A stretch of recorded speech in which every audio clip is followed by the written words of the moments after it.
Does having a straight blade or a curved blade really make much difference? Well, as I'm sure lots of you will be thinking at this point, it depends how you use it, what you use it for, what kind of system you practice, and yes, that's true. But I thought I would take the opportunity actually to discuss this topic because I have in my hands here a number of swords from Easton Armoury, who you'll know that I developed the Easton Mark III practice sabre with, which is a hugely popular practice sabre used in HEMA. I think it is by quite a large margin Easton's biggest selling model as well, which is great. I tried for years to get these sabres made on this basic design and tried with numerous manufacturers, and either they couldn't do it, wouldn't do it, but Easton stepped up, they did it, they made a fantastic product. And you know Easton, if you're engaged in HEMA at all, they are very, very good quality swords for practice of HEMA. They've got a 1-year guarantee. They're great products. Okay, so I'm very happy with these. They handle great, they last great, they're durable, great price. So I'm very happy that I went down the Easton route and developed these swords. And so far, I haven't seen any other practice sabres really for HEMA that I would want to use above these. Certainly for this type of weight and shape and design of military sabre. Arguably we might need some other types of practice sabre at some point for other systems, perhaps lighter ones, ones used for Italian sabre sources and stuff like this. But we'll look at those further down the line. But for now, these Easton Model 3, Mark III practice sabres come essentially in 3 blade shapes. I've got a straight one here, you'll notice, perfectly straight, and this one is really quite curved. But neither of those is the standard one. The standard one is actually slightly curved, okay? So when you get one of these sabres, you can either opt to go for really curved, slightly curved, or straight. Now, this is really interesting and has kind of awoken me, I suppose, to a few realizations about the differences between curved blades and straight blades, because bear in mind that obviously I have lots of swords. I've got straight ones, I've got curved ones to varying degrees, but never before had I really had the chance to train and practice with what essentially are identical swords, but one is straight and one is curved, but the hilts are the same, the mass is the same, the balance is the same, everything else is the same, cross section of the blade and all that kind of stuff, which is really quite interesting because what you've done is you've taken out all of the other variations in the scientific test that you normally have between two swords, and you've just limited it to one is straight, one is curved. Now there are some obvious things and some less obvious things that I have found about this, and some of these things I've mentioned in past videos. So I'm going to rattle through a few of my observations of the differences I have noted between using the straight blade and the curved blade, and then finally to talk about what I prefer. So first up, a couple of really obvious points actually, which hopefully most of you, if you're regular viewers of this channel, will have already realised.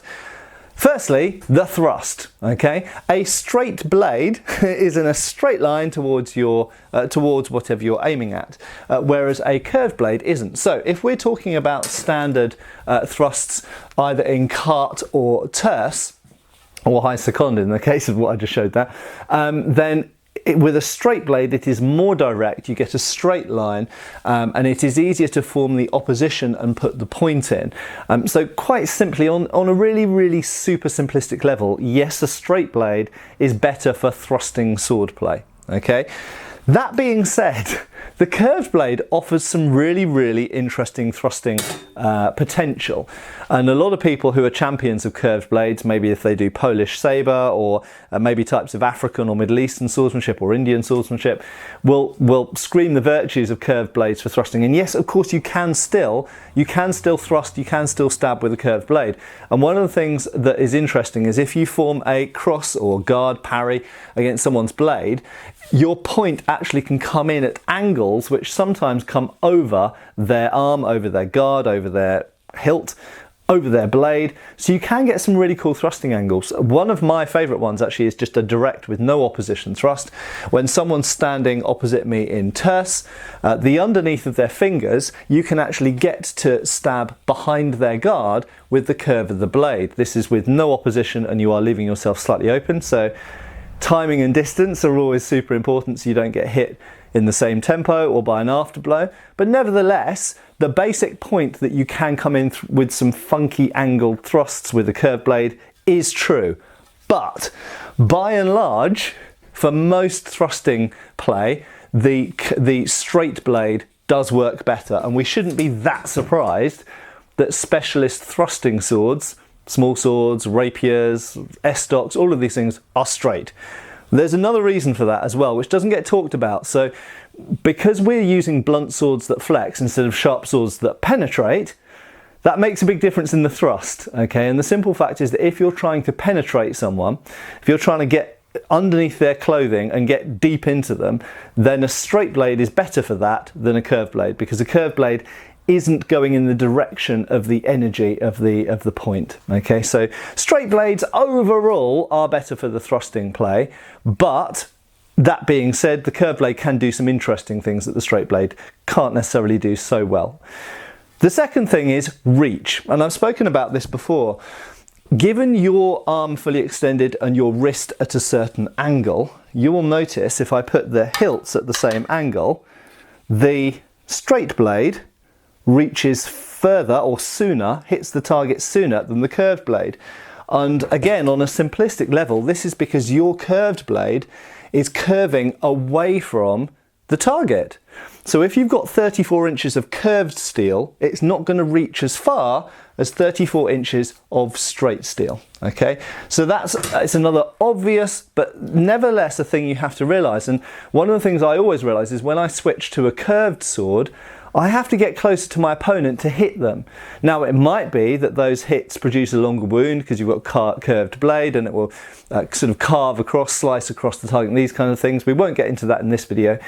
But the simple fact is that you do have to get closer to the opponent with a curved blade than you do with a straight blade, and you can hit someone from further away with a straight blade. Now, there are a couple of less expected things that I didn't necessarily see coming about the difference between switching from the straight to the curved blade. Now, one of those is slightly unfortunate for a practice weapon. That is, the curved blade hits harder. Okay, now I won't go into the physics of why. There are several reasons actually contributing to this, but the simple fact is the curved blade does hit the opponent with more force. So you've got to watch out for that, I think, particularly if you're dealing with blades that get much broader than this or much heavier than this. Curved blades, unfortunately, do seem to hit the target more heavily. They seem to give nastier bruises and this kind of thing. The second thing is related to this a little bit in terms of physics, and that is surprisingly in making defensive motions. So when you parry, both of these swords, because they've got the dumbbell cross section and they're these particular designs, they're both very solid in guarding, warding, parrying. But what's interesting is that the curved blade seems to be that much more so, okay? It seems to be more solid on taking impacts. So if someone's swinging really, really hard at you, the curved sword, perhaps like a bridge, so if you imagine building a straight bridge across something and then building an arch bridge, I think there's probably some of the same physics goes for both. This seems to be able to sustain impacts better with less disruption to your hand position and less force felt in your hand, which I think I kind of knew that would happen, but it's interesting how notable it actually is. Now, the final couple of observations I'm going to give are perhaps things you would have thought about less. There were things that I was aware of, but again, it was really reminded to me, really marked how stark these two things are when you just switch straight from one to the other. So with a straight blade, you can do quite small circular disengaged circles to get around someone's sword. So say, for example, you have just guarded and you want to cut round to the other side of their blade, or say, for example, they're thrusting and you do a circular parry in order to then thrust back. What's interesting is with the curved blade, it's a bit more tricky, and I think it's essentially because the curved blade occupies a bigger tube of space. If you imagine trying to fit this blade into a plastic or cardboard tube and then trying to fit this blade into a plastic or cardboard tube, this occupies basically the width of the blade, whereas the curved blade occupies quite a bit of space. So actually getting it around the opponent's sword actually requires a little bit more space in the air than the straight blade necessarily does. Now, the final thing I'm going to mention, and I'm not to say that these are the only things, there are various other little things, but the other thing that I think for this video we'll do as a main thing that I've noticed is that curve can be a little bit of a problem to you and your motion if you're not used to it. So an example being, if you're standing on guard and you make a circular cut moulinet, okay?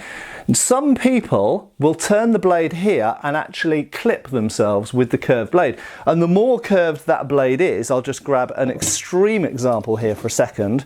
This is an antique Wootz bladed Persian Shamshir, incidentally, in the process of being cleaned. But with this type of very curved blade, clearly if you turn it this way, the point is coming perilously close to you when you make the moulinet. So obviously that's an exaggerated example, but any curve on the blade, it's more easy for that blade to come near you if you're not used to it. Whereas with the straight blade, it just doesn't happen because the projection is in a straight line. So, to cut a long story short, these are identical swords, same mass, same balance, same hilt, same manufacturer, everything, except one's got a straight blade, one's got a it's got a curved blade, more than average. And you do notice a difference. They are actually quite different to fence with. Now, that's not to say that you need to use different systems. You can use both of them with Hutton or Waite or Angelo or whatever systems you want to practice. You will notice Angelo's system was supposed to work, for example, with straight swords, broadswords, spadroons, and it was supposed to work with sabres like the 1803 and the 1796. So you can use the same system for a straight blade and a curved blade, but it's these little differences that I think are very, very interesting, and you have to remind yourself these are little differences. And if you, like me, switch between straight and curved blade within a session, sometimes even within one bout, you have to recalibrate some of those details to take account for the fact that your blade has now changed shape, even if everything else about the sword hasn't. I hope this has been interesting to some of you. Give us a like and subscribe, and I'll see you really soon on the channel for another video. Cheers, folks!